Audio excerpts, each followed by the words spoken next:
तो आइए कमज़ोर शुरुआत के बाद करते हैं शुरुआत शेयर बाजार लाइव की। तो स्वागत है आप सबका। दीप भी हमारे साथ जुड़ चुके हैं। दीप, एक हल्की फुल्की कमजोरी के साथ संकेत आज आते हुए दिख रहे हैं दुनिया भर के बाजारों से। तो चलिए विश्लेषण यहीं से शुरू कर लेते हैं। आज हेडलाइन को छोड़कर कर लेते हैं शुरुआत शेयर बाजार लाइव की।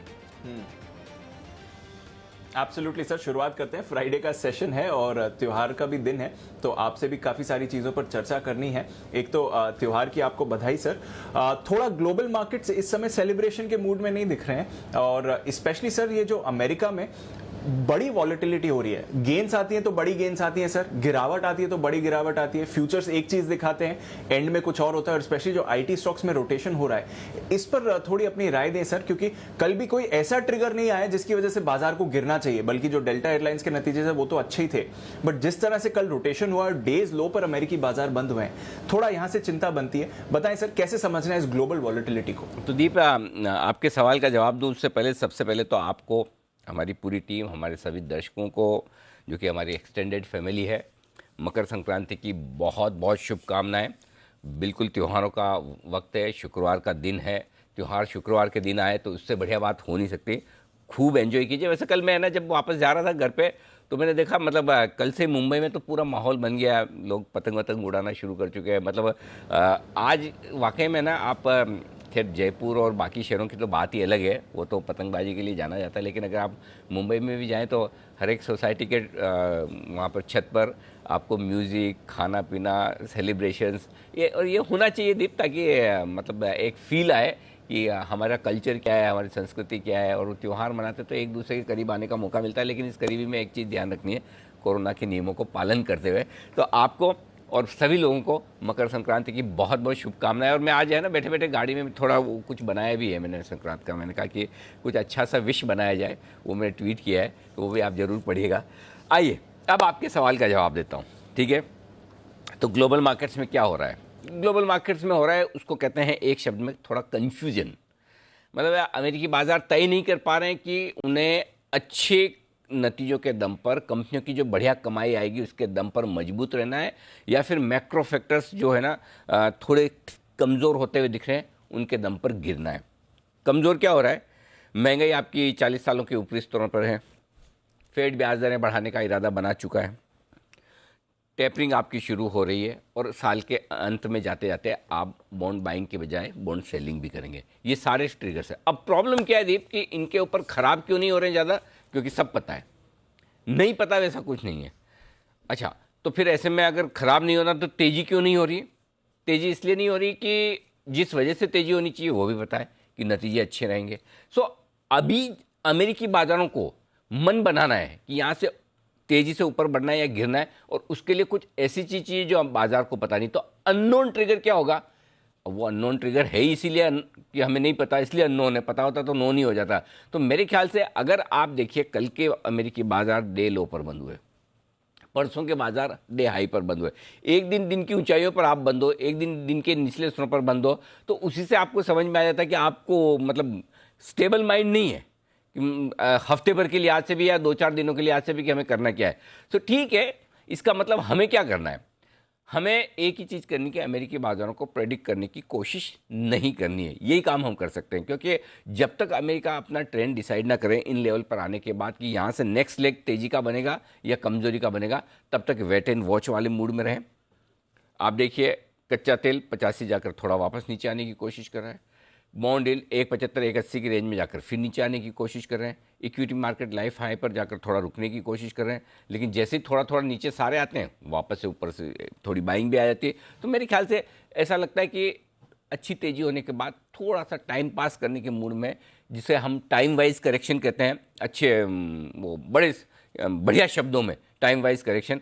बाकी आमतौर पर बोलचाल की भाषा में बोलें तो इसको टाइम पास कहते हैं। तो अमेरिकी बाजार थोड़ा टाइम पास करने की कोशिश कर रहे हैं, मन नहीं बना पा रहे हैं। और जब तक अमेरिकी बाजार मन ना बना पाए, तब तक आराम से वेट एंड वॉच करिए, अपने मार्केट पर, अपने ट्रिगर्स पे फोकस करिए, छोड़ दीजिए, देखते रहें। हाँ, कोई अनएक्सपेक्टेड चीज़ आए तो उस पर रिएक्शन आएगा, उसकी तैयारी हमारी रहनी चाहिए। और उसकी तैयारी के तौर पर हमें क्या करना है? ओवरनाइट पोजीशन थोड़ी सी कम रखनी है। हालांकि कोई बहुत बड़े गैप नहीं मिल रहे ऊपर या नीचे, लेकिन फिर भी अगर आपको लगता है कि किसी बड़े मूव के लिए तैयार हो, तो या तो ओवरनाइट पोजीशन कम रखें या फिर उसको हेज करके चलें, ये ज़्यादा ठीक होगा। जी दीप। बिल्कुल, तो ओवरनाइट पोजीशन थोड़ी कम रखें, हेज करके चलें, थोड़ी एक ग्लोबल वॉलेटिलिटी के लिए तैयार होना है।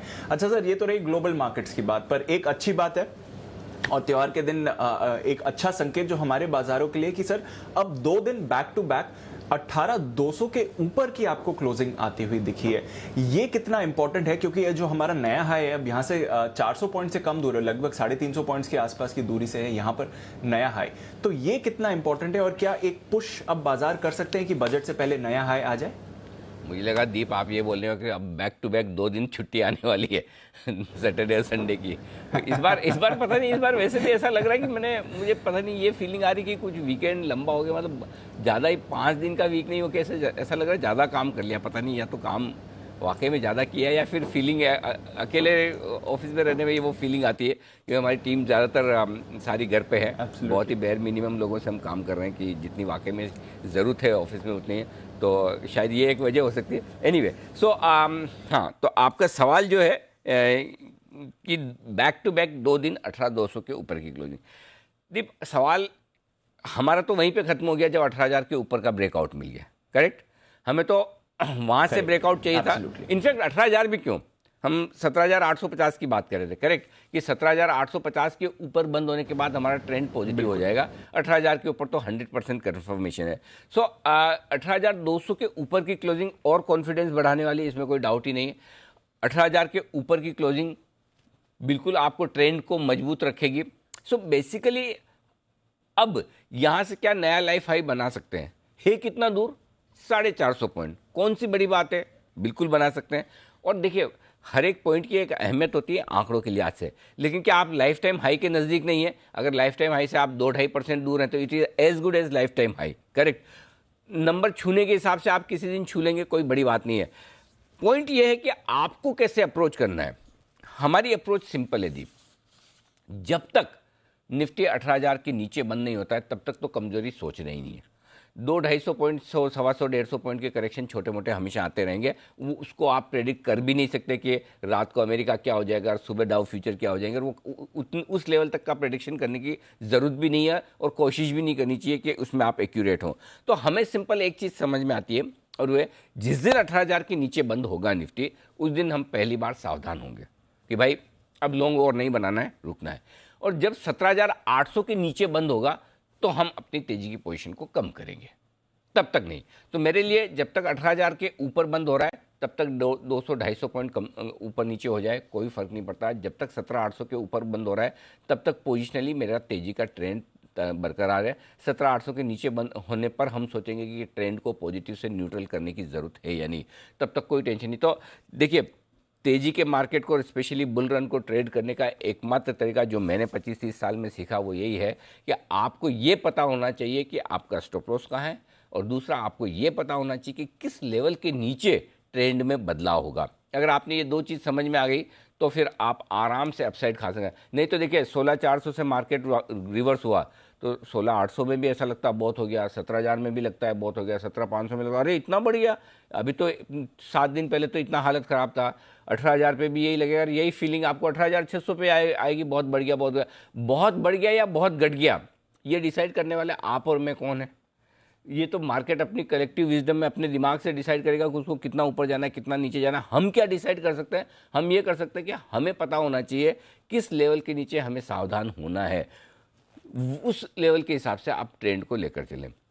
तो जब तक 18,000 के नीचे बंद ना हो तब तक बिल्कुल डरने की जरूरत नहीं है। आप 100% तेजी के मार्केट में, जिस दिन 17,800 के नीचे बंद हो उस दिन आपको हल्की फुल्की तेजी की पोजीशन कम करनी है जो ट्रेडिंग के लिहाज से। अब अगर आपको लगता है कि नहीं भाई मैं तो ये 17,800 यानी कि 400 पॉइंट की भी मेरी तो हिम्मत नहीं है, तो फिर आप गलत प्रोफेशन में। ये मार्केट ऐसा है जहाँ 2%, 3% का रनिंग करेक्शन कभी भी किसी भी वक्त किसी भी रीजन से आ सकता है जो कि आपको, हमें किसी को पता नहीं है, और अगर उसके लिए आप तैयार नहीं है तो फिर कुछ नहीं कर सकते। तो बस ये 2 लेवल को ध्यान में रखिए और ट्रेड करिए। जी दीप। एब्सोल्युटली, ये तो रही सर रोज की बात। और एक और फैक्टर है जो आज के ट्रेड की बात करनी है, पर मैंने अभी आपकी ट्वीट देखी, इंस्टाग्राम पर भी आपने डाला है, जो कुछ बढ़िया स्तर आपने बाजार के लिए अपने ट्वीट में, अपने पिक्चर में डाले हैं, उनके बारे में जरा बताएं सर। सेंसेक्स 75,000, निफ्टी 21,000, कितनी तेज ये पतंग की उड़ान रहेगी? नहीं, सकरात से सकरात एक साल के हिसाब से कि मतलब नहीं तो 21,000 तो बहुत कम है, मुझे 21,000 में थोड़ी सेटिस्फेक्शन है। ये 18,000 का 21,000 निफ्टी हो जाए उसमें क्या मजा है? इसके लिए थोड़ी हम पैदा हुए हैं। हम तो पैदा इसलिए हुए 18,000 वाली निफ्टी हमें 80,000 दिखे, तब तो मजा है ना? तो नहीं तो क्या फायदा। और मैं तो ये कहूँगा कि जब तक 80,000 ना हो तब तक हम नीचे ही रहें, ऊपर नहीं जाए तो आराम से, भले ही टाइम लगाए तो कोई दिक्कत नहीं। लेकिन जो मेरे ट्वीट वाले 75,000 सेंसेक्स और 21,000 निफ्टी अच्छे लेवल दिखे मुझे, थोड़ा दिमाग में आया तो मैंने कहा चलिए कम से कम अगली संक्रांत के पहले ये लेवल नजर आए तो बहुत बढ़िया बात है। तो संक्रांत तक के लेवल है दीप ये। बिल्कुल। तो अनिल जी की तरफ से आप भी जरूर जाइए, सोशल मीडिया पर देखिए और संक्रांत से संक्रांत तक के इंपॉर्टेंट लेवल्स बाजार के सर ने जो आपको दिए हैं। अच्छा सर, इसमें ऑफ कोर्स ये तो आपके ब्रॉडर कॉल है, बट एक चीज है जो पिछले 2 दिनों से फोकस में आ रही है। एक्चुअली हमने पिछले हफ्ते भी बात करी थी, थोड़ा जो एफआईज का एक्शन है वो कम होते हुए दिखाए आंकड़ों के लिहाज से, और अब तो 2 दिन बैक टू बैक हमने बिकवाली देखी 1,000 करोड़ प्लस की एफआईज की तरफ से। डीआईज अभी भी सपोर्ट दे रहे हैं एक दिन, और एफआईज फ्यूचर्स में, इंडेक्स में एक दिन खरीदते हैं, एक दिन स्टॉक्स में खरीदते हैं। बट ये थोड़ा समझाएं सर, ये एफआईज का 2-3 दिनों से जो एक्शन बन रहा है ये क्या संकेत देता है? थोड़ा डिस्कम्फर्ट दे रहा है दीप, और डिस्कम्फर्ट क्यों दे रहा है वो बता दूं। यही अगर पिछले साल का जो 2021 का अप्रैल मई था, और जब एफआईज बेचे थे और मार्केट हमारे धड़ाधड़ ऊपर जा रहे थे, और हमारे में इतना जबरदस्त, वो क्या बोलना चाहिए, ऐसे कड़क थे हम कि आप बेचते होंगे क्या फ़र्क पड़ता है, इनसे थोड़ी चलता है, हम ही हमारे दम पे खींच लेंगे। और खींचा भी, ऐसा नहीं कि नहीं खींचा, बढ़िया तेज़ी हुई, एक तरफा हुई, मज़ा आया। लेकिन ये है ना, नवंबर दिसंबर में थोड़ा कुछ और हम समझदार हो गए, सीख लिए। और वो ये था कि पहली बार एफआईज की बिकवाली की वजह से बाजार गिरा था नवंबर दिसंबर में, राइट। सो इस बार हमें वो अरोगेंस निकल गई, और वो अकड़ निकल गई कि नहीं एफआईज कितना भी बेच दे तो हम गिरेंगे नहीं। अब 2 दिन हो गए, थोड़ा उन्होंने हाथ रोका है। हालांकि अभी भी बेचना अच्छा ढंग से कोई शुरू नहीं किया दीप, ऐसा नहीं कि बहुत बेच रहे हो, हल्का फुल्का बेच रहे हैं या फिर खरीदारी कम की है, इसलिए बहुत चिंता की बात नहीं है। लेकिन पिछली बार से नवंबर दिसंबर से हमने यही सीखा कि अब हम अकड़ में नहीं रहेंगे कि एफआईज के बेचने पे भी हम संभाल लेंगे, हमारे पास बहुत पैसा है, इसमें कोई डाउट नहीं है। हमारे लोकल फंड्स के पास बहुत पैसा है, हमारे ट्रेडर्स वापस एक्शन में है। लेकिन क्या है, कोई भी चीज़ लगातार होती रहना, तो उस पर हमें थोड़ा अब आंख नहीं बंद कर लेना है, ऐसा नहीं सोचना कि नहीं ऐसा नहीं हो सकता या वैसा नहीं हो सकता। तो अपने क्या करना है वो समझ लीजिए। हमें डेटा पर नज़र रखनी है, 2 डेटा पर, एक जो हमारे निफ्टी के लेवल्स है वो, और दूसरा जो एफआईज के लेवल। दोनों लेवल्स मिलाकर अगर हमें कोई एक संकेत देते हैं तो हम उस हिसाब से अपना एक्शन लेंगे। अभी तक न निफ्टी कमज़ोर हो रहा है, न एफआईज के डेटा एग्रेसिव सेलिंग के हैं, लेकिन दोनों ही डेटा आपको ये तो संकेत दे रहे हैं कि थोड़ा सा ऊपर में आप रुक कर अटक के चलेंगे। देखिए 16,400 पे बात अलग थी और आज बात अलग है। आज आपके पास है ना, जिन लेवल्स पर आप हैं उन लेवल्स पर आपके लिए थोड़ी सी कंफर्ट कम हो जाती है, हायर लेवल है कि वहाँ पर आपको ऐसा नहीं कि आप कोई भी स्टॉक किसी भी भाव में खरीदे तो अच्छा लगेगा, कहीं न कहीं किसी लेवल पर जाकर आपको थोड़ा सा वो डिस्कम्फर्ट आता है। प्लस 18,600 लाइफ हाई उसके आसपास पहुंचेंगे, पुराने काफ़ी लोग अटके पड़े हैं, तो वो भी कोशिश करेंगे भाई कि ठीक है हमने उस समय गलत एंट्री कर ली थी, हमारा भाव है, हम तो निकलना है, थैंक यू वेरी मच, वो भी हो सकता है। तो मुझे लगता है कि अभी तक बहुत अलार्मिंग नहीं है डेटा, लेकिन ये ज़रूर करें कि आंख नाक कान खुले रखें, ऐसा ब्लाइंडली वो मत सोचें कि नहीं एफआईज बेच रहे तो बाजार नहीं गिरेगा। हल्का फुल्का करेक्शन आ सकता है, बड़े करेक्शन के लिए अभी तक संकेत नहीं है, थोड़े और देखने होंगे। जैसे कल के डेटा है 1400 करोड़ की कैश में बिकवाली की है, देखने में बड़ी लगेगी, लेकिन फिर भी हम क्यों ख़राब नहीं बोल रहे हैं, उसका रीज़न ये कि सामने 1472 करोड़ के इंडेक्स फ्यूचर्स भी खरीदे हैं, 535 करोड़ के स्टॉक फ्यूचर्स बेचे हैं। तो नेट स्टॉक्स में अगर आप देखेंगे तो एफआईज की बिकवाली है, और नेट इंडेक्स फ्यूचर्स के साथ मिलाकर देखें तो 500 करोड़ के आसपास की बिकवाली है, बड़ी नहीं है लेकिन ले नहीं रहे, ये बात है। अब अच्छी बात क्या है, ट्रेडर्स एक्टिव हैं, और अच्छी बात ये भी है कि घरेलू फंड एक्टिव है। घरेलू फंड ने 1065 करोड़ के आसपास की खरीदारी की है। तो जब तक बैलेंस बना हुआ है तब तक ठीक है, बस ये बैलेंस बिगड़े ना।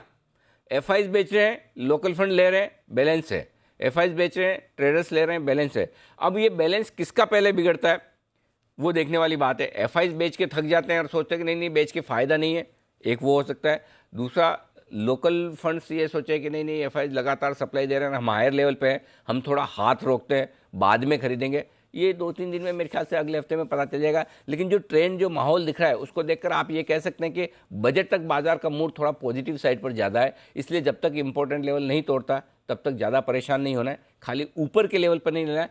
एंट्री पॉइंट अपना सही होना चाहिए, जैसा जिसकी कल हमने बहुत दिनों बाद बात की कि एंट्री पॉइंट सही होना चाहिए। नहीं तो अब तक हमेशा आप जब भी पूछते हो क्या करना है, एक ही शब्द आता है, तेजी। अब सिर्फ फर्क इतना ही है कि तेजी करनी है सही लेवल से एंटर करके, बस। एब्सोल्युटली सर, तो लेवल्स को रिस्पेक्ट करना जरूरी है, डेटा थोड़ा उसी की तरफ इंडिकेट कर रहा है। तो चलिए सर, फिर आज का सेटअप, आज का डेटा समझते हैं। बताएं कैसे देख रहे हैं आज के संकेत? ग्लोबल सेटअप थोड़ा सा नेगेटिव साइड पर है दीप, नेगेटिव से न्यूट्रल है। एफआईज का संकेत न्यूट्रल से नेगेटिव साइड पर है। घरेलू फंड्स के संकेत पॉजिटिव साइड पर है। वायदा कारोबार के संकेत न्यूट्रल है। सेंटिमेंट और ट्रेंड में मेरे कोई बदलाव नहीं, पॉजिटिव ही है। और स्पेशली कल जिस तरह से आखिरी आधे घंटे में निफ्टी जोर लगाकर बंद हुआ है ऊपर, बढ़िया है, कोई डाउट ही नहीं। 18,200 के ऊपर की क्लोजिंग मिलना कॉन्फिडेंस बढ़ाने वाली है जी दीप। तो ये आपके लिए हो गए सारे संकेत। अब आइए बड़े जोन बता दूं आपको। 18,175, 18,200 आज दिन के लिए सपोर्ट के तौर पर काम करेगा। इसके नीचे जाने पर 18,050, 18,125 स्ट्रॉन्ग बाय जोन है, जहाँ पर शॉर्ट कवरिंग और फ्रेश खरीदारी दोनों होगी। ऊपर 18,275, 18,300 है ये लेवल, जहाँ पर बाजार रुकते अटकते हुए नजर आएंगे। इसके पार निकले तो 18,350, 18,425 से 75 पॉइंट की रेंज आपके लिए प्रॉफिट बुकिंग की जगह होगी, जिस पर आपको फोकस करना है।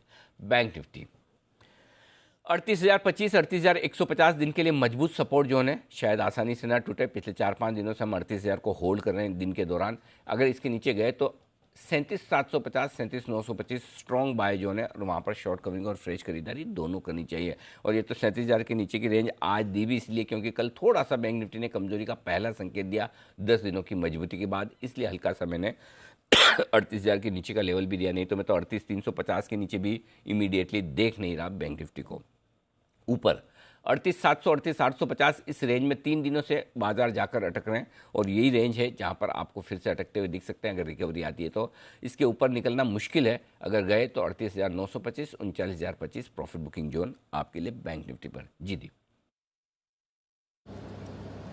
ओके, तो ये हैं आपके लिए सारे बड़े लेवल्स जहां पर आपको आज रखनी है नजर। ट्रेडिंग रेंज आज की क्या है सर? 18,175, 18,300 दिन की छोटी ट्रेडिंग रेंज, 18,125, 18,350 दिन की मीडियम रेंज है, और 18,050 से 18,425 दिन की बड़ी रेंज। नीचे 200 पॉइंट, ऊपर 150-200 पॉइंट, ये रेंज आप बड़ी रेंज के तौर पर निफ्टी पर लेकर चल सकते हैं। बैंक निफ्टी 38,150 और 38,600 ये दिन की छोटी रेंज है। 38,025, 38,700 दिन की मीडियम रेंज है। 37,925, 38,850 दिन की बड़ी रेंज के तौर पर लेकर चल सकते हैं बैंक निफ्टी में। डेटा बता दूं आपको, एफआईएस की लॉन्ग पोजीशन कंफर्टेबल है, कोई खास बदलाव नहीं है, वही 67% के आसपास है। पुट कॉल रेशो लगभग वही है, 1.45 से 1.48 है, कोई खास बदलाव नहीं। विक्स 3% घटा है, ठीक है, कोई खास फर्क नहीं पड़ता।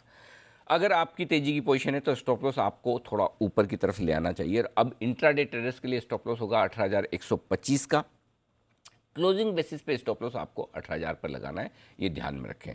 अगर आपको बहुत ही छोटा स्टॉप लॉस रखना है, नहीं भाई मुझे तो इतनी रिस्क नहीं रखनी 200 पॉइंट की, तो फिर आप 18,200 का लगाएं, क्योंकि 2 दिनों से आप 18,200 के ऊपर बंद हो रहे हैं। अगर आज आप 18,200 के नीचे बंद होते हैं और आपको स्टॉप लॉस बहुत टाइट छोटा रखना है तो फिर वो रख लीजिए, अदरवाइज 18,000 आपका सही स्टॉप लॉस है। बैंक निफ्टी इंट्राडे के लिए 38,000 का स्टॉप लॉस होता है, और क्लोजिंग बेसिस पे 38,350 का। अगर आपको डीप स्टॉप लॉस लगाना है क्लोजिंग बेसिस पे तो क्लोजिंग वाला भी 38,000 कर लीजिए, और छोटा स्टॉप लॉस लगाना है आपको क्लोजिंग बेसिस पे, इंट्राडे बेसिस पे बड़ा स्टॉप लॉस लगाना है तो 38,000। तो स्टॉप लॉस के लेवल 2 निकल कर आ रहे हैं, 38,350 और 38,000। आप अपनी रिस्क एपेटाइट और आपकी एंट्री पोजीशन के हिसाब से आप स्टॉप लॉस डिसाइड कर लें, दोनों ही। चाहे आपको 38,000 दोनों ही बेसिस पे रखना है, दोनों रखिए। 38,350 दोनों बेसिस पे रखना है, वो रखिए। मेरे हिसाब से इंट्राडे 38,000 होना चाहिए, क्लोजिंग 38,350। ये आपके लिए लॉन्ग साइड पर हो गया। अब आइए, अगर आप शॉर्ट हैं तो कल 18,200 के ऊपर बंद हुए तो क्लोजिंग बेसिस पे आपका स्टॉप लॉस ट्रिगर हो गया। वैसे अगर कल फिर भी नहीं किया है तो 18,300 का रखें इंट्राडे और क्लोजिंग बेसिस पर। अब आपका ये स्टॉप लॉस होगा निफ्टी पर, और बैंक निफ्टी पर 38,850 का स्टॉप लॉस होगा इंट्राडे और क्लोजिंग बेसिस पर। इसको फोकस करके चले आप जी दीप। ओके, तो ये हैं आपके लिए सारे इंपॉर्टेंट लेवल्स जहां तक स्टॉप लॉसेस का सवाल है मौजूदा पोजीशंस के। नई पोजीशंस के लिए क्या करेंगे सर? खरीदेंगे निफ्टी। रेंज खरीदने की दीप थोड़ी सी बड़ी दे रहा हूँ आज, 18,050, 18,150, 100 पॉइंट की रेंज दे रहा हूँ। एक्चुअली 18,150-75 पहली रेंज जहाँ खरीदारी करना चाहिए। 18,125 आए तो थोड़ा और ऐड कीजिए, 18,050, 18,075 की रेंज में और ऐड कीजिए। ये मार्केट ऐसा नहीं जहाँ पे टुकड़ों टुकड़ों में आपको लेना है, ठीक है, और इस रेंज में लेना है। अब जैसे देखिए डाउ फ्यूचर फ्लैट हो गया, ठीक है, तो आप 18,150 से 175 की रेंज में ही खरीद लीजिए। डाउ फ्यूचर समझिए 100 पॉइंट नीचे गिर गया तो आप 18,125 पे आ जाइए। 150-200 पॉइंट गिर गया तो 18,050 पे ले लीजिए। तो आपका एंट्री पॉइंट आसपास के मूड माहौल को देख के डिसाइड करना है, ये रेंज में लेना है, ये ध्यान में रखिए। 17,975 का स्टॉप लॉस होगा। टारगेट जो फिर से बनेंगे 18,200, 265 दो target, 300, 350 medium target, 375, 425 final target. अब आइए बिकवाली की तरफ। जो लोग बेचना चाहते हैं 18,300 से 18,375 की रेंज में जरूर बेचें, शौक से बेचें। 18,425 का आपका 450 का स्टॉप लॉस होगा, ठीक है। टारगेट बनकर आएंगे 18,265, 18,225 छोटे टारगेट हैं, 175, 125 मीडियम टारगेट और 18,075 का फाइनल टारगेट। आज दीप एग्रेसिव ट्रेडर्स के लिए भी राय दी है, कल तक नहीं दी थी। कल आपको ध्यान होगा दोनों ही मैंने कहा कि रेंज के लेवल पे आए तो ही खरीदिए, तो ही बेचिए, बाकी मत करिए। आज थोड़ा सा बदलाव है बेचने के लिए आज से, और बदलाव ये है एग्रेसिव ट्रेडर्स बेच सकते हैं 18,325 के स्टॉप लॉस के साथ। स्टॉप लॉस आपका स्ट्रिक्ट होना चाहिए। नीचे के टारगेट जो खुलते दिख रहे हैं 18,200, 175 छोटे टारगेट है, 125 मीडियम टारगेट है, 18,075, 18,050 और फाइनल टारगेट 18,000 तक का बन सकता है अगर बाजार खराब हुए तो। ये एग्रेसिव ट्रेडर्स के लिए बिकवाली की राय है। अब आइए बैंक निफ्टी। खरीदना है आपको, और खरीदने के लिए अच्छी जगह जो है वो 38,025, 38,150 की है। इस रेंज में आए ज़रूर खरीदिए। 37,900 का आपको स्टॉप लॉस लगाना है। 38,350 का पहला टारगेट होगा, 450 का दूसरा टारगेट, 500 और 600 के मीडियम टारगेट हैं, और बड़े टारगेट और फाइनल टारगेट 38,700 और 38,850 के निकल कर आते हैं। ये है आपके लिए बैंक निफ्टी। जो लोग शॉर्ट करना चाहते हैं, शॉर्ट करने के लिए अच्छी जगह है 38,700 से 38,850। पिछले 3 दिन से लगातार वहीं पर हाई बनाकर हम रुक रहे हैं बार बार, तो इस रेंज में बेचने में कोई हर्ज नहीं है। यहाँ एक बार चांस आप ले सकते हैं बेचने का। स्टॉप लॉस लगाइए 39,000 का। नीचे जो डीप टारगेट बनेंगे 38,600 और 38,500 छोटे टारगेट हैं, 450, 400 मीडियम टारगेट है और 350 का एक फाइनल टारगेट। तो ज़्यादा कोई बड़े टारगेट भी मैं लेकर नहीं चल रहा अगर आपको इस रेंज में बेचना है। लेकिन एक एग्रेसिव ट्रेडर्स के लिए बिकवाली का एक और ट्रेड है। अगर आप बेचना चाहते हो, कल का हाई था 38,700 के आसपास का, इसके थोड़ा सा ऊपर 38,750 पर स्टॉप लॉस लगाकर शॉर्ट कर दीजिए। पहला टारगेट जो बनेगा कल के लोज का 38,375, उसके बाद 38,150 और 38,050 ये टारगेट होंगे। बाकी के टारगेट 38,000 के नीचे के 3 निकल कर आते हैं, इनफैक्ट 4 आते हैं। 37,925, 37,875, 37,750 और 37,700 तक के टारगेट आते हैं। मैंने 37,750 तक ही लिखा, इतना काफ़ी है। तो बेचने का ट्रेड एक ये भी बन सकता है। जी दी। Understood sir. सर, 2 छोटे सवाल निकल कर आते हैं। एक तो सर, आज दोनों निफ्टी और बैंक निफ्टी के लिए आपने अग्रेसिव सेल कॉल्स दी हैं, तो क्या ऊपरी साइड पर आप थोड़ी रेजिस्टेंस देख रहे हैं? और दूसरा, आज सुबह की कमेंट्री जब 7 बजे आप बात कर रहे थे नेहा के साथ, वो भी मैं सुन रहा था, तो आपने ये भी एक मेंशन किया था कि 2-3 दिनों से बैंक निफ्टी का थोड़ा कॉन्फिडेंस लड़खड़ाते हुए दिखा है। इन दोनों पर आपकी राय जानना चाहूंगा, स्पेशली बैंक निफ्टी, क्योंकि लग रहा था वापस बैंक निफ्टी अच्छे एक्शन में है, सपोर्ट भी किया है, पर ये 2 दिनों से बैंक निफ्टी का थोड़ा कॉन्फिडेंस हिला है सर। आज मेक और ब्रेक है बैंक निफ्टी के लिए। लगातार दूसरे दिन अगर बैंक निफ्टी के मुकाबले, देखो कमज़ोर होने में कोई हर्ज नहीं है। आप निफ्टी के मुकाबले में अगर लगातार दूसरे दिन कमज़ोर होते हैं तो फिर मुझे चिंता है। अगर आज बैंक निफ्टी के मुकाबले में कम गिरता है तो फिर दिक्कत वाली बात नहीं है, और तब बहुत दिक्कत। और दूसरी बात जो आप कह रहे हैं कि आज मैंने एग्रेसिव ट्रेडर्स के लिए सेल खोल दिया, उसकी वजह है कि कई बार क्या होता है कि आपको लेवल्स क्लैरिटी के साथ आते हैं कि कौन सा लेवल आपको ज़्यादा क्लियर दिख रहा है। अगर आपको ये लेवल क्लियर दिख रहा है कि ऊपर का बेच के आप एक बार नीचे में ले सकते हैं अगर गैप से ना खुले, वो क्लैरिटी है, तो उस हिसाब से एग्रेसिव ट्रेडर्स के लिए एक ट्रेड बनता है। और एग्रेसिव ट्रेडर्स लिखने के पीछे कारण भी है कि आप ट्रेंड के विपरीत ट्रेड ले रहे हैं, तो दोनों को मिक्स करके वो देखना है। बाकी रहा सवाल आपके दूसरे सवाल का, तो दीप ये बात सही है कि 10 दिनों से, लगभग 10 दिनों से बैंक निफ्टी लीडरशिप ले रहा है। कल पहली बार संकेत कमजोरी का दिया है।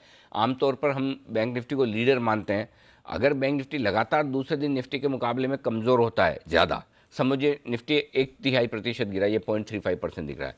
बैंक निफ्टी आधा 0.5% घटता है और दिन भर यही ट्रेंड रहता है कि बैंक निफ्टी ज़्यादा घट रहा है, तो फिर मुझे थोड़ी चिंता है। अगर बैंक निफ्टी कम गिरता है या बढ़ने में वापस आगे आ जाता है या निफ्टी के मुकाबले में बेहतर रहता है, तब तक मुझे कोई खास चिंता नहीं। सिंपल। Understood sir. तो देखते हैं आज बैंक निफ्टी की चाल ज्यादा इंपॉर्टेंट है एक ट्रेंड समझने के लिए। अच्छा sir, by the way ban list अच्छे अपडेट हैं कि इस पूरे हफ्ते हमने देखा रोज स्टॉक्स ऐड हो रहे थे। आज 2 स्टॉक्स बैन से बाहर आए हैं, डेल्टा कॉप और आरबीएल, ये दोनों बैन से बाहर हैं। सेल, इंडिया बुल्स हाउसिंग और वोडाफोन ये बैन में अभी भी बने हुए हैं। तो बैन लिस्ट का अपडेट, बाकी डेटा तो समझ लिया सर। वायदा कारोबार से कोई इंपॉर्टेंट लेवल्स आज के लिए? 18,200 मेक और ब्रेक लेवल है दीप। नई सीरीज की हफ्ते की जो शुरुआत हुई है इसमें 18,200 के पुट पर ओपन इंटरेस्ट बराबर है, कॉल्स पर बराबर है 25 लाख शेयरों के आसपास का, और कल का एडिशन भी 15-7 लाख शेयरों का बराबर है। तो 18,200 के ऊपर जब तक हैं तब तक आप कमज़ोर नहीं है, कॉन्फिडेंस अपने आप में बनाए रखें। यानी कि आज 50-60 पॉइंट आप कमज़ोर हो भी जाएं तो कोई टेंशन लेने की ज़रूरत नहीं। आप कमज़ोरी का पहला पॉइंट 18,200 से ही गिनिएगा, वहाँ से ही आप कमज़ोर होना शुरू करेंगे, तब तक आप ठीक हैं, कोई दिक्कत वाली बात नहीं। तो आपको कॉन्फिडेंस बढ़ाने वाली बात पहले मैंने बोल दी। अब अगर 18,200 के नीचे जाते हैं तो फिर सीधी सी बात है, आपके लिए सपोर्ट थोड़ा सा दूर आता है, 18,050 18,125 की रेंज में आता है। देखेंगे आगे क्या कुछ होता है। अब आइए ऊपर की तरफ, 18,300 हल्की फुल्की रुकावट है, इसके पार निकलेंगे तो थोड़ी खरीदारी बढ़ेगी।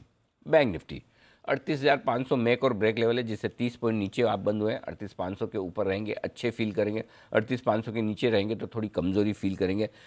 पोजीशंस कम है बैंक निफ्टी में, इसलिए लेवल्स मैं पहले ही बता चुका हूँ, अलग से बताने की ज़रूरत नहीं जी।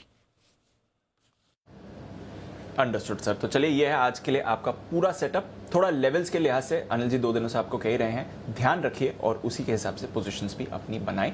ग्लोबल मार्केट्स सुस्ती के संकेत फिलहाल दे रहे हैं, हालांकि डाउ फ्यूचर्स नीचे से रिकवर होकर एकदम पॉजिटिव हो गए हैं। आइए अब जानते हैं आज के कुछ ट्रेंड्स जहां पर आपको रखनी है नजर, खबरें और साथ ही ब्रोकरेज एक्शन भी। हमारी रिसर्च टीम है तैयार, वरुण, देवांशी और साथ ही आशीष का करते हैं स्वागत। देवांशी गुड मॉर्निंग, बताएं आज के ट्रिगर्स और खबरें क्या कह रही हैं? Good morning Deepanshu. आज सबसे पहले तो निफ्टी में HCL टेक, इसके नतीजे आते हुए दिखेंगे, और कैश मार्केट में टिन प्लेट और इंटरनेशनल ट्रैवल हाउस, जिसके आज नंबर्स जारी होंगे तो इन पर आपको नजर रखनी है। रेट गेन, श्रीराम प्रॉपर्टीज, दोनों ही कंपनीज के जो एंकर लॉक इन पीरियड है 30 डेज का, वो पूरा होता हुआ दिख रहा है, तो थोड़ी सी सेलिंग यहाँ पे एक्सपेक्टेड है। हिंदुजा ग्लोबल सोल्यूशन बोर्ड बैठक में आज मर्जर अधिग्रहण और बायबैक के जो क्वांटम है और जो टाइमिंग्स है उस पर विचार होता हुआ दिखेगा। और मदरसन सुमी पे आपको नजर रखनी है, जहाँ पे घरेलू वायरिंग कारोबार के डीमर्जर की आज एक्स डेट है, और साथ ही आज जो नए कॉन्ट्रैक्ट्स होंगे, यानी कि जो एडजस्टेड कॉन्ट्रैक्ट्स हैं मदरसन सुमी के, वो आज लॉन्च होते हुए दिखेंगे, तो इस पर आपको नजर रखनी है। माइंडट्री ओवरऑल जो नतीजे आते हुए दिखे वो काफी शानदार हैं। जो आय है वो करीब 6.5% तक बढ़ती हुई दिखी है, डॉलर आय में 4.5% तक की बढ़त है, एबिट करीब 13% तक बढ़ते हुए दिखे हैं। मार्जिन आप देखिए 18% से बढ़कर 19% के ऊपर आते हुए दिखे हैं, जो कि अनुमान से बेहतर हैं, और मुनाफा भी ऑलमोस्ट 10% से बढ़ता हुआ दिखा है। 410 करोड़ का अनुमान था, 440 करोड़ के आसपास का मुनाफा कंपनी ने क्लॉक इन किया है, और साथ ही जो अट्रीशन रेट है वो 22% के आसपास से 17.8% से बढ़कर। प्लास्टिक ब्लेंड्स इंडिया, यहाँ पे मार्जिन थोड़े से कमजोर आते हुए दिखे हैं, लेकिन आय में 9% तक की बढ़त है। कामकाजी मुनाफा लगभग आधे % नीचे है, 20 करोड़ पे आया है। मार्जिन 12% से कम होकर 11.3% पे कंपनी ने क्लॉक इन किए हैं। जो मुनाफा है वो 6% तक बढ़ता हुआ दिखा है। और टाटा मेटालिक्स, यहाँ पे भी आप देखिए मिले जुले नंबर्स हैं, क्योंकि कामकाजी मुनाफा 46% कम होता हुआ दिखा है, मार्जिन 24% से घटे हैं, केवल 10% पे आते हुए दिखे हैं, लेकिन आय में 31% तक की बढ़ोतरी होती हुई दिखी है। और जिस तरह से कामकाजी खर्च और जो लागत खर्च है वो बढ़ते हुए दिखे, और इसी का इम्पैक्ट टाटा मेटालिक्स पर आज आपको आता हुआ दिखा है। एब्सोल्युटली। तो नतीजों के लिहाज से कुछ रिएक्शंस रहेंगे और साथ ही HCL टेक के नतीजे आ जाएंगे, जहां पर हमें रखनी है नजर रखनी है खबरों पर भी। गुड मॉर्निंग वरुण, बताइए। गुड मॉर्निंग दीप। तो सबसे पहले टाटा मोटर्स, यहाँ पे इन्होंने अपना ग्लोबल होलसेल जो नंबर्स है उसके Q3 अपडेट दिए हैं। ग्लोबल होलसेल नंबर्स 2% बढ़े हैं। कमर्शियल व्हीकल्स में 14% के आसपास की ग्रोथ हुई है, और पैसेंजर व्हीकल्स में 3% की साल दर साल गिरावट हुई है।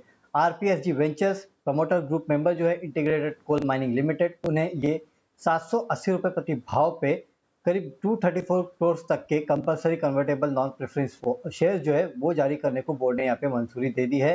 प्रेफरेंस शेयर जारी करने पर 9 फरवरी को EGM बुलाई गई है। टाइटन राकेश झुनझुनवाला जो है इस काउंटर में अब लगातार खरीदारी कर रहे हैं। दिसंबर में इन्होंने अपनी जो हिस्सेदारी है अब 3.80 से बढ़ाकर 4.02% के आसपास कर ली है, यानी कि करीब 0.2% के आसपास की हिस्सेदारी जो है राकेश झुनझुनवाला जी ने टाइटन में फिर से एक बार बढ़ाई है। और जोमेटो यहाँ पे नजर रखिएगा, क्योंकि खबरें ऐसी है कि जोमेटो और स्विगी पे डिस्काउंट जो है वो अब कम हो गए हैं, क्योंकि लॉकडाउन में मांग जो है वो तेजी से बढ़ी है और कामकाजी खर्च जो है इन कंपनियों का वो काफी बढ़ गया है। इसके लिए यहाँ पे डिस्काउंट जो है वो कम हो चुके हैं। साथ ही साथ साउथ अफ्रीका में एक सब्सिडरी कंपनी है जोमेटो की, जोमेटो SA, उसको कंपनी ने डी रजिस्टर कर दिया है, यानी कि बंद कर दिया है। ओके, तो कुछ स्टॉक्स जहां पर आपको रखनी नजर, खबरों के दम पर एक्शन में रहेंगे। आइए देखते हैं आज ब्रोकरेजेस क्या कह रही है नतीजों पर, बाकी खबरों पर FIR में। आशीष है हमारे साथ तैयार। मॉर्निंग आशीष, बताएं क्या कहना है आज ब्रोकरेजेस का। Good morning Deepanshu. सबसे पहले जो नतीजों पर रिपोर्ट्स आई है वहां पर फोकस करते हैं। माइंट्री देखें तो नतीजों के बाद मॉर्गन स्टैनली की तरफ से रिपोर्ट आई है, इक्वल वेट की रेटिंग को बरकरार रखा है। 4,744 की जो है कल की क्लोजिंग है। 5,100 रुपए का बढ़िया लक्ष्य दे रहे हैं और ये मान रहे कि डिमांड एनवायरनमेंट अगर आप देखें तो काफ़ी बढ़िया है। हालांकि एक कंसर्न इन्होंने ये भी बताया कि अगर लार्ज कैप के मुकाबले अगर आप देखें तो वैल्यूएशन थोड़े से प्रीमियम पर मिल रही है। स्टॉक में थोड़ा सा भी करेक्शन आता है तो खरीदारी करने का बढ़िया मौका हो सकता है। नोमेरा अगर आप देखें तो न्यूट्रल की रेटिंग को तो बरकरार रखा है, लेकिन जो लक्ष्य है इन्होंने बढ़ाया है। 4,480 रुपए से लक्ष्य को बढ़ाकर 4,640 रुपए कर दिया है और ये मान रहे कि सीजनली स्ट्रॉन्ग क्वार्टर होता है। मार्जिन्स भी देखें तो आउट परफॉर्मेंस यहाँ पर देखने को मिला। इसी क्वार्टर की जो है सबसे बड़ी हाईलाइट यही है कि मार्जिन्स काफ़ी बढ़िया देखने को मिले। इसके अलावा पूरा यूटिलिटी जो सेक्टर है आज यहाँ पर फोकस रखिएगा, क्योंकि जेफरीज की तरफ से जो है बड़ी और अच्छी रिपोर्ट आई है। यहाँ पर IEX को देखिए सबसे पहले जो है डाउनग्रेड कर दिया गया है, होल्ड से अब ये अंडर परफॉर्म की रेटिंग दे रहे हैं और जो टारगेट है इसे इन्होंने जो बढ़ाया है, हालांकि 133 से बढ़ाकर 180 कर दिया है। 265 के आसपास की जो है कल की क्लोजिंग है और यहाँ पर ये मान रहे हैं क्योंकि अब जो है दूसरे कंपनीज भी एक्सचेंज कारोबार में उतर रही हैं तो कंपटीशन जो है इनका सिग्निफिकेंटली बढ़ता हुआ नजर आएगा। पार ग्रिड यहाँ पर खरीदारी की राय दे रहे हैं और लक्ष्य 5 रुपए बढ़ाए, 255 कर दिया। NTPC पर भी देखिए 165, 5 रुपए लक्ष्य बढ़ाए। लेकिन टाटा पावर पर देखें तो लंबे समय से बेरिश है, अभी भी अंडर परफॉर्म की रेटिंग को बरकरार रखे हुए हैं। हालांकि लक्ष्य केवल एडजस्ट किया, 112 से 130 कर दिया है। स्टॉक तो 245 रुपए पर चल रहा है। बिल्डिंग मटेरियल्स यानी सीमेंट, यहाँ पर भी नजर रखिएगा। जेफरीज की तरफ से रिपोर्ट आई है, कह रहे कि डिमांड प्रोस्पेक्ट जो है इंप्रूव हो रहे हैं। अब आगे मार्जिन्स किस प्रकार से कंपनीज क्लॉक इन करती हैं यहाँ पर नजर रहेगी। ACC पर खरीदारी किराए को बरकरार रखा है और लक्ष्य बढ़ाए। 2,870 से लक्ष्य बढ़ाकर 2,950 कर दिया है। करीब 2,315 की जो है कल की क्लोजिंग है। अंबुजा पर भी खरीदारी की राय दे रहे हैं, लक्ष्य 450 से बढ़ाकर 470 कर दिया है। रामको सीमेंट्स पर भी होल्ड की राय है, लेकिन 1,050 से लक्ष्य को बढ़ाकर 1,100 रुपए कर दिया है। हालांकि 1,021 की जो है कल की क्लोजिंग है। श्री सीमेंट पर देखें तो होल्ड की राय, लक्ष्य 27,000 से बढ़ाकर 27,600। अल्ट्राटेक पर देखें तो लक्ष्य जो है 7,200 से बढ़ाकर इन्होंने 8,100 का कर दिया है। करीब 7,600 की जो है क्लोजिंग देखने को मिल रही है। तो ये कुछ स्टॉक्स हैं दीपांशु जहां पर आज नजर रहेगी। एब्सोल्युटली, तो माइंट्री ऑफ कोर्स नतीजों पर रिएक्ट करेगा। काफी सारी रिपोर्ट्स हैं। पावर सेक्टर पर रिपोर्ट है जेफरीज की और साथ ही बिल्डिंग मटेरियल सीमेंट स्पेस पर जेफरीज की रिपोर्ट है। तो ये सारे स्टॉक्स हैं जो आज एक्शन में आते हुए दिखेंगे। एक्शन में और काफी सारे स्टॉक्स होंगे। आइए स्वागत करते हैं हमारे एक्सपर्ट्स का। सबसे पहले बंसल जी हैं तैयार। Bansal ji good morning sir. शुरुआत करते हैं आपकी पिक ऑफ द डे के साथ। सुप्रभात अनिल जी, सुप्रभात दीपांशु। पहले तो आपको, अनिल जी को, पूरे जी बिजनेस के पैनलिस्ट को, सारे व्यूअर्स को मकर संक्रांति की हार्दिक शुभकामनाएं। और दीपांशु, आज मैं normal pick of the day नहीं लाया हूं, मतलब कि एक लंबी अवधि का 6-8 महीने का नजरिया बना के एक स्टॉक निकाल के लाया हूं, जहां पर एक प्री कोविड हाइज बड़े चार्ट पर एक बड़ा ब्रेकआउट हुआ है, मल्टी ईयर ब्रेकआउट है। स्टॉक है जागरण प्रकाशन। जागरण प्रकाशन ने 74 एंड हाफ की एक नेकलाइन को तोड़ा है, प्री कोविड हाइज के ऊपर निकला है। 8 न्यूज़पेपर पब्लिश करता है अक्रॉस 18 स्टेट्स, 5 लैंग्वेजेस के अंदर आते हैं। नंबर 1 है हिंदी बेल्ट के अंदर। सबको मालूम है 5 स्टेट्स यूपी, उत्तराखंड, पंजाब, गोवा, मणिपुरम इलेक्शन में जा रहे हैं। रैलीज में रिस्ट्रिक्शन है तो एडवर्टाइजमेंट रेवेन्यू इसका बढ़ेगा। फिर रेडियो सिटी नाम का जो रेडियो चैनल है वो भी इसका आता है। प्लस इसकी जो इन्वेस्टमेंट्स हैं म्यूचुअल फंड, FD और स्टॉक्स के अंदर, that comes to around 850 crore, तो 45% ऑफ मार्केट कैप आता है। 10 की पी है, बुक वैल्यू 75 रुपीज की है, बुक वैल्यू के अराउंड ट्रेड कर रहा है। 1.3 times market cap to sales पे चल रहा है। मेरा ऐसा मानना है 67 रुपीज का क्लोजिंग बेसिस का स्टॉप लॉस लगा के इसको खरीदना चाहिए। 110 रुपए के लक्ष्य के लिए जागरण प्रकाशन है मेरा Makar Sankranti special. Pick of the day 6 से 8 महीने का नजरिया बना के इसको खरीदने की राय है। बिल्कुल, जो 76 की क्लोजिंग है, 110 का टारगेट है। एक तरह से टेक्नो फंडा पिक मानिए बंसल जी की तरफ से। थोड़ी पोजिशनल बेसिस पर इस पर आपको करके चलनी है खरीदारी त्योहार के दिन। स्पेशल पिक बंसल जी की तरफ से। आइए, सिद्धार्थ जी भी हैं तैयार। मॉर्निंग सिद्धार्थ जी, बताएं आपकी pick of the day. Good morning Deepanshu, good morning Anil ji, good morning सभी को। और मकर संक्रांति की बहुत बहुत शुभकामनाएं हमारे सारे दर्शकों को और आपके पूरे जी बिजनेस के पैनलिस्ट को और सबको। मकर संक्रांति के दिन ऐसा स्टॉक जो डेफिनेटली बहुत ही दमदार स्टॉक है ट्रेडिंग के लिहाज से और दमदार स्टॉक है इन्वेस्टमेंट के लिहाज से, और वो मेटल्स पैक से नॉन फेरस स्पेस से लाया हूं हिंडाल्को। हिंडाल्को पे खरीदारी की राय है। ये वर्ल्ड का लार्जेस्ट एल्यूमिनियम रोलिंग और रिसाइकलिंग कंपनी है। मेजर कॉपर प्लेयर है पूरे विश्व का। 10 कंट्रीज में इनका पूरा ऑपरेशन चल रहा है। कंपनी बहुत ही बेहतरीन स्ट्रेटेजी से आगे बढ़ रही है। लार्जेस्ट लोकेशन कॉपर स्मेल्टर है हिंडाल्को का, और बहुत ही बेहतरीन ऑपरेशनल परफॉर्मेंस, साथ ही साथ वैल्यूएशन रीजनेबल। मैं मानता हूं नॉन फेरस स्पेस से हिंडाल्को पे खरीदारी करनी चाहिए। निवेश की राय 578 के टारगेट के लिए। बहुत ही बेहतरीन कंपनी है मेटल स्पेस से। सबसे बड़ी चीज, डॉलर इंडेक्स में जो गिरावट हमने देखी है 94-95 के आसपास जो आ गया है डॉलर इंडेक्स, इससे ग्लोबल कमोडिटीज को बहुत बड़ा बूस्ट मिलता है, और जिसमें मैं खरीदारी की राय दे रहा हूं हिंडाल्को। एब्सोल्युटली, तो हिंडाल्को पर करके चलनी है खरीदारी। 578 और बढ़िया टारगेट्स आ रहे हैं। 15% की अपसाइड सिद्धार्थ जी यहाँ से इस काउंटर में देख रहे हैं। गेन्स आपको आती हुई दिख सकती हैं। तो चलिए, हिंडाल्को और जागरण प्रकाशन कुछ बेहतरीन पिक्स आपके लिए। कुछ और स्टॉक्स पर भी बात करेंगे। हमारे बाकी एक्सपर्ट्स भी जुड़ने के लिए तैयार। पर सिद्धार्थ जी, एक नतीजों का रिएक्शन भी हो जाए सर। माइंट्री की तरफ से बढ़िया नतीजे आए हैं एंड मोर इंपॉर्टेंटली ये मार्जिन अपने ग्रो कर पाए हैं। कैसे देख रहे हैं सर माइंट्री के नतीजों को? बिल्कुल दीपांशु, दमदार नतीजे हैं। और मैं मानता हूं कि आर्टिफिशियल इंटेलिजेंस में 2 कंपनी काफी अग्रसर है। एक है टाटा एलेक्सी और दूसरा है माइंट्री, और माइंट्री के नतीजे बेहतरीन है। और ये साल का मेरा अभी भी व्यू बरकरार है दीपांशु की टेक्नोलॉजी स्पेस अव्वल नंबर करेगा ये 2022 में, जिसमें से मिड कैप की श्रेणी में माइंट्री बहुत बेहतरीन है। नतीजे अच्छे हैं, आने वाला परफॉर्मेंस भी बहुत बेहतरीन होगा। अगर आपने लेके रखा है तो बिल्कुल आपको होल्ड रखना। बिल्कुल, तो माइंट्री लेकर रखा है तो बिल्कुल होल्ड करिए। दमदार नतीजे हैं। और बंसल जी, ट्रेड में भी यूजुअली सबसे active mid cap IT counter रहता है। ये नतीजों का भी रिएक्शन है। कल भी होल्ड आउट करा था, 2.5% ऊपर ही बंद हुआ। आज के लिए चार्ट्स क्या कहती हैं माइंट्री पर सर? दीपांशु, चार्ट्स पॉजिटिव है। इनफैक्ट इसमें अगर हम देखें तो इसका ब्रेकआउट पहले हुआ था 4700 के ऊपर, फिर ये स्टॉक ऊपर गया था, फिर करेक्शन हुई। कल के सत्र में 4 दिन की ट्रेडिंग रेंज के ऊपर स्टॉक निकला है। स्ट्रक्चर पॉजिटिव है। 4700 नीचे में एक अच्छा बेस है। यहाँ पर टेक्निकली 4830 से लेकर 4850 के लेवल्स मुझे लगता है देखने को मिलने चाहिए। ओके, तो माइंट्री ये आज आपको अच्छे एक्शन में दिख सकता है। 4800 के ऊपर जाने की तैयारी में है। टाइटन, बंसल जी इसकी चार्ट पर राय दें। झुंझुनवाला साहब ने थोड़ी हिस्सेदारी बढ़ाई है। बड़ी हेडलाइंस बनी थी कुछ क्वार्टर्स पहले जब उन्होंने टाइटन में हिस्सेदारी थोड़ी कम करी थी, बट अब वापस 5% के ऊपर हो गई है उनकी हिस्सेदारी। चार्ट्स क्या कह रही है सर टाइटन की?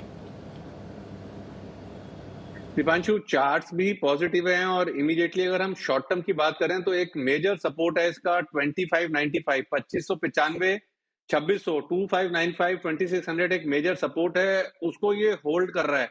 तो इसी के स्टॉप लॉस के साथ यहाँ पर बने रहने की राय है, खरीदारी की राय है 2654, 2660 के लक्ष्य के लिए। ओके, तो ये है आपके लिए टाइटन पर राय। राकेश झुंझुनवाला की तरफ से हिस्सेदारी बढ़ने की खबरें आती हुई। आइए, कुणाल जी जुड़ चुके हैं हमारे साथ। सुप्रभात कुणाल जी, बताएं सर आज हफ्ते के आखिरी दिन आपकी पसंद का शेयर।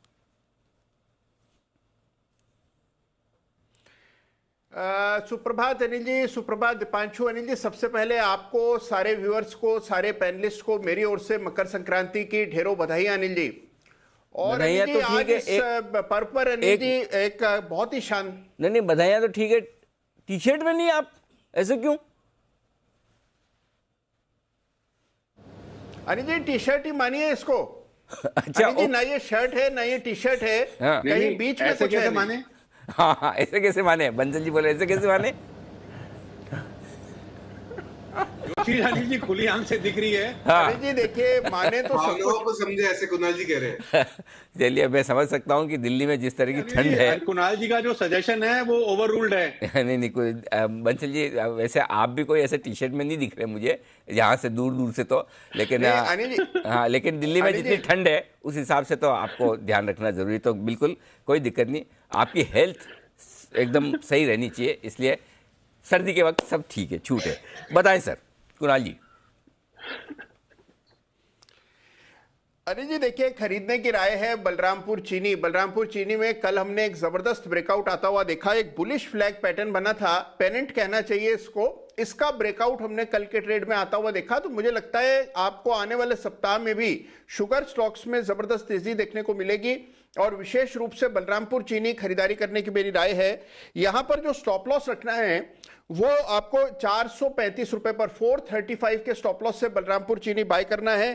पहला टारगेट होगा 455 रुपए का, इवेंचुअल टारगेट 465 रुपए का। ओके, तो 455 465 के टारगेट के लिए खरीदारी करें बलरामपुर चीनी। ये है आपके लिए कुणाल जी की पसंद। और कल सारे शुगर स्टॉक्स आपको एक बार फिर से दमदार एक्शन में आते हुए दिखे थे, तो लग रहा है कि शुगर के लिए फिर से एक अच्छा वक्त बनते हुए दिख रहा है। अच्छा सिद्धार्थ जी, टाटा मोटर्स पर अपनी राय दें सर। कल रिटेल नंबर्स जो आए थे, रिटेल बिक्री के ग्लोबल आंकड़े थे, वो उतने एनकरेजिंग नहीं थे, पर आज होलसेल नंबर्स आए हैं वो काफी मजबूत है सर। इनफैक्ट ठीक ठाक बढ़त across the board wholesale numbers पर देखिए, जो डीलर्स को ये इन्वेंट्री बेचते हैं। इसके अलावा भी कई सारे अपडेट्स हुए हैं रिसेंटली कंपनी में। कैसे देखेंगे सर टाटा मोटर्स को करंट लेवल से? देखिए, बहुत बेहतरीन पैसेंजर व्हीकल प्ले है अगर टाटा मोटर को देखा जाए, क्योंकि इनके पास luxury Jaguar Land Rover, premium अगर देखा जाए तो वो सेगमेंट भी है और स्टैंडर्ड सेगमेंट भी है, तो बहुत ही बेहतरीन पैसेंजर व्हीकल स्पेस का प्ले होता है ये। मैं मानता हूं कि अगर आपके पास होल्डिंग है तो इलेक्ट्रिक व्हीकल के प्ले के हिसाब से भी आपको इसको रखना चाहिए। टाटा मोटर बेहतरीन कंपनी है medium to long term perspective से। हमारे अभी कोई एक्टिव टारगेट्स नहीं है, बट बहुत बेहतरीन कंपनी है passenger vehicle. Absolutely, Tata Motors पर रखिए नजर। कल इनफैक्ट खराब न्यूज़ के बदले हमने देखा स्टॉक तो अच्छे एक्शन में था और पॉजिटिव ही क्लोज हुआ। आज देखते हैं अच्छी न्यूज़ पर कैसे ये काउंटर रिएक्ट करते हुए दिखेगा। कुछ नतीजों का भी रिएक्शन आने वाला है। कुणाल जी, प्लास्टी ब्लेंड्स, इसके नतीजे आए थे, नतीजे स्टेबल थे, थोड़ा मार्जिन पर दबाव था, मुनाफा भी ठीक ठाक ही रहा, रेवेन्यू इनका अच्छा था। बताएं सर किस तरह से देख रहे हैं प्लास्टी ब्लेंड्स के चार्ट को? देखिए, चार्ट पर अगर आप देखें दीपांशु, तो चार्ट ठीक ठाक है, और मुझे लगता है कि स्टॉक में नतीजों के बाद आपको कुछ तेजी देखने को मिल सकती है। एक सपोर्ट भी मौजूदा भाव के आसपास नजर आता है, केवल एक ब्रेकआउट है 250 का। अगर ये स्टॉक 250 के लेवल्स को निकाल जाता है, एक ब्रेकआउट आ जाता है, तो फिर आपको इसमें एक 290-300 रुपए तक की रैली भी देखने को मिल सकती है। तो मेरी राय में थोड़ा वेट एंड वॉच करें। 250 के ऊपर ब्रेकआउट आने पर डेफिनेटली प्लास्टिक ब्लेंड्स को बाय करने की राय। ओके, तो 250 के ऊपर अगर ब्रेकआउट आएगा तो फिर आप खरीदारी करके चल सकते हैं। देखते हैं आज नतीजों पर कैसे रिएक्ट करेगा। नतीजे आए हैं टाटा मेटालिक्स के भी, और ये अच्छे नहीं रहे हैं। आय में हमने जरूर बढ़त देखी है, पर कामकाजी मुनाफे को आधा हो गया है। मार्जिन्स में काफी बड़ा कॉन्ट्रैक्शन है, मुनाफा भी ओवरऑल आधा हुआ है, तो यहां पर थोड़ी दबाव आ सकते हैं। मैनेजमेंट से भी आज हम बात करने वाले हैं नतीजों पर बंसल जी जरा चार्ट्स पर राय दें टाटा मेटालिक्स।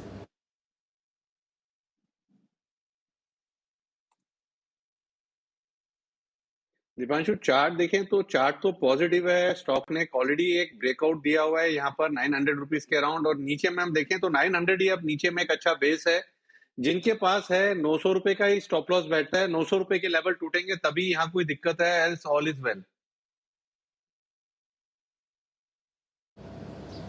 ओके, तो ये है आपके लिए टाटा मेटालिक्स। वैसे पॉजिटिव ट्रेंड में है चार्ट, बट नतीजे उतने अच्छे नहीं रहे हैं। ऑफ कोर्स आज मैनेजमेंट भी हमारे साथ जुड़ेगा, तो थोड़े नतीजों के बारे में जानेंगे, आगे का आउटलुक समझेंगे, क्यों इतना दबाव आया। 10:40 पर संदीप कुमार साहब, कंपनी के एमडी, हमारे साथ न्यूज़ पर व्यूज़ में शामिल होंगे।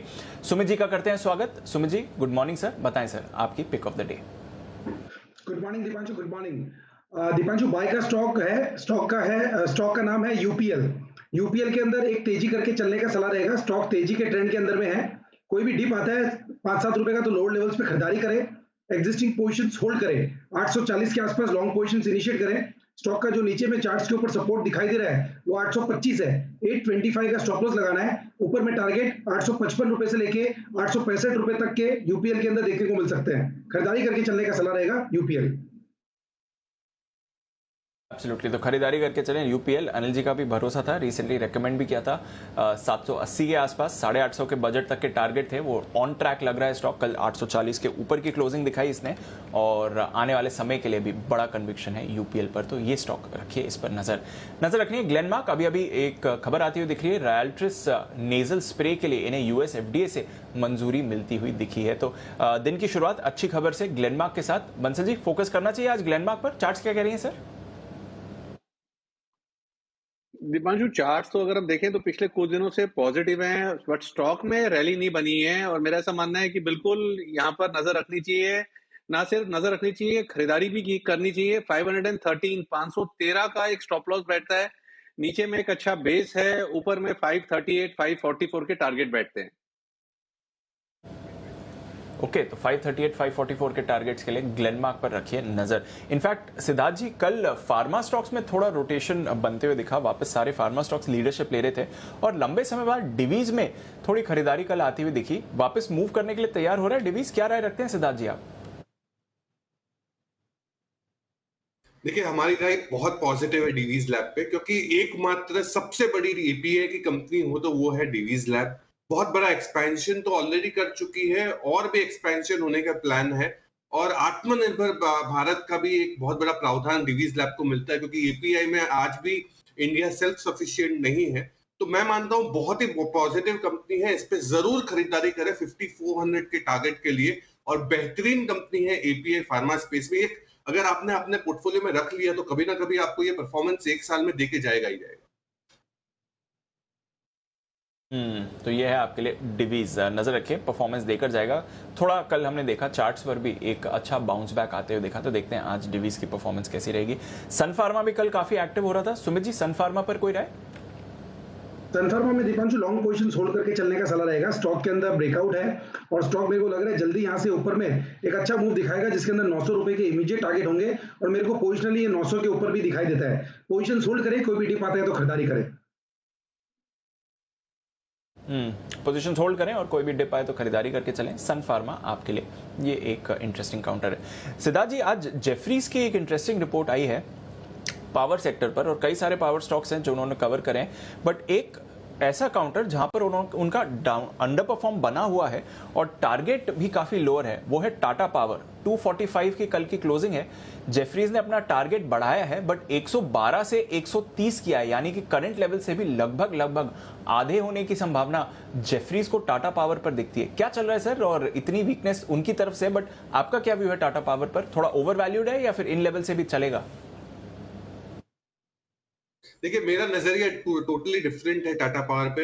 ये इंटीग्रेटेड पावर प्लांट तो है ही है, साथ में इलेक्ट्रिक व्हीकल के जो इंफ्रास्ट्रक्चर सेटअप है, इससे बहुत बड़ा बूस्ट मिलेगा। साथ ही साथ कंपनी ये योजना ला रही है कि आने वाले 3 सालों में कार्बन एमिशन पूरा जीरो कर दे। तो मैं ओवरऑल पर्सपेक्टिव से टाटा पावर पे बहुत पॉजिटिव हूँ। यहाँ से भी मैंने कल के भी बजट से बेनिफिट का जो सिप दी थी, इसमें भी टाटा पावर शामिल था, और हम मानते हैं कि 264 के टारगेट के लिए जरूर यहाँ पे खरीदारी करनी चाहिए। बेहतरीन कंपनी है, हालांकि पिछले 6 महीनों में बहुत अच्छा मोमेंटम मिला है, तो अभी एक स्टैग्नेंट मूव में है, बट मैं मानता हूं कि इवेंचुअली ये स्टॉक बहुत अच्छा परफॉर्म करके देगा। 264 का अभी हमारा करंट टारगेट।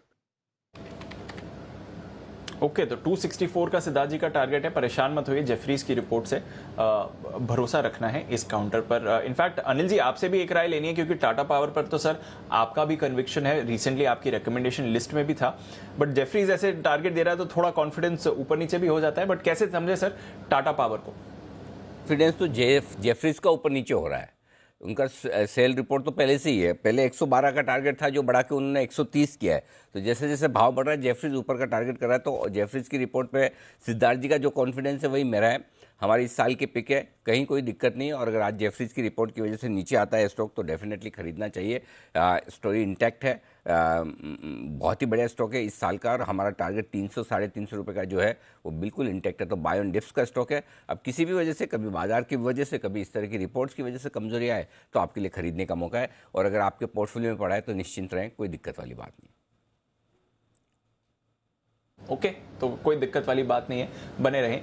टाटा पावर, ये है एक काउंटर। अच्छा अनिल जी, आपसे बात निकली है टाटा पावर की तो करी, एक बीएससी पर दोबारा आपसे व्यू लेना चाहूंगा सर।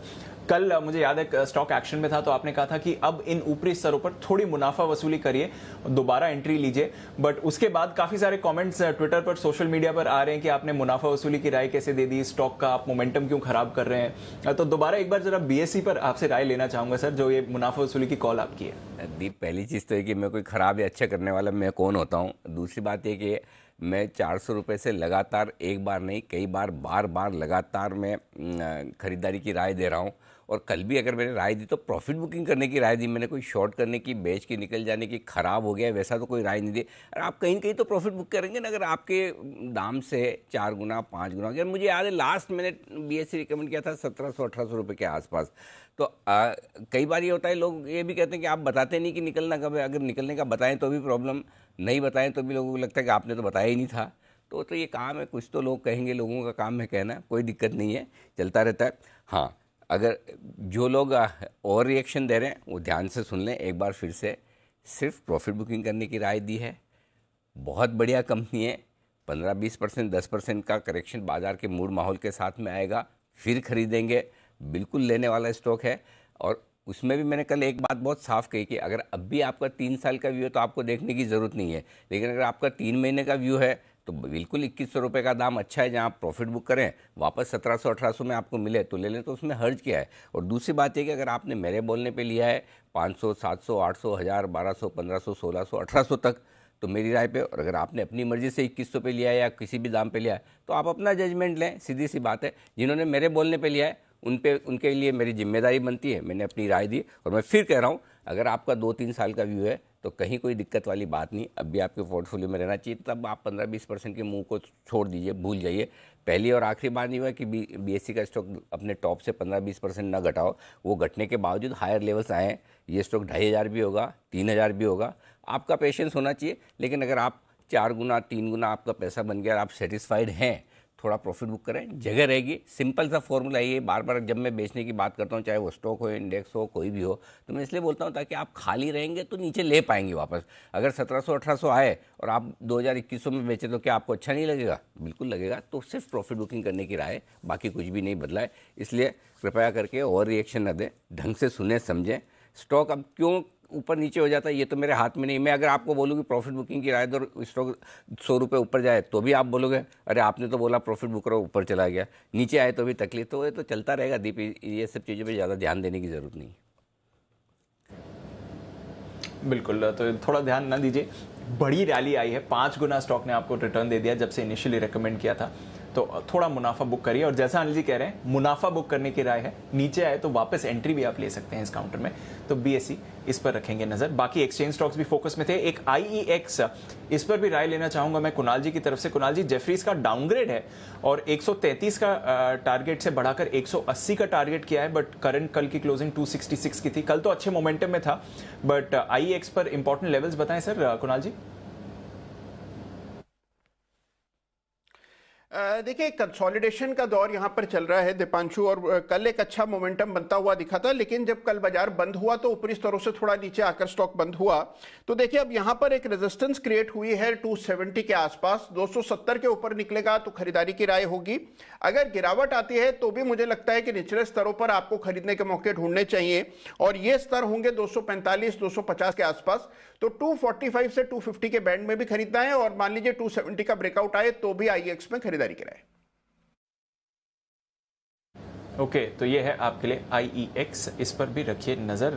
देखते हैं, जेफरीज का डाउनग्रेड आया है, टाटा पावर पर उनका टारगेट बढ़ा है बट अंडर परफॉर्म रेटिंग है। ये दोनों काउंटर्स फोकस में रहेंगे, पर 2 पावर स्टॉक्स उन्हें पसंद है। पावर ग्रिड, यहां पर इन्होंने 255 का टारगेट दिया है। Sumit ji, power grid I think कुछ समय पहले आपके भी रेडार पर था, कोई राय इसके चार्ट पर सर?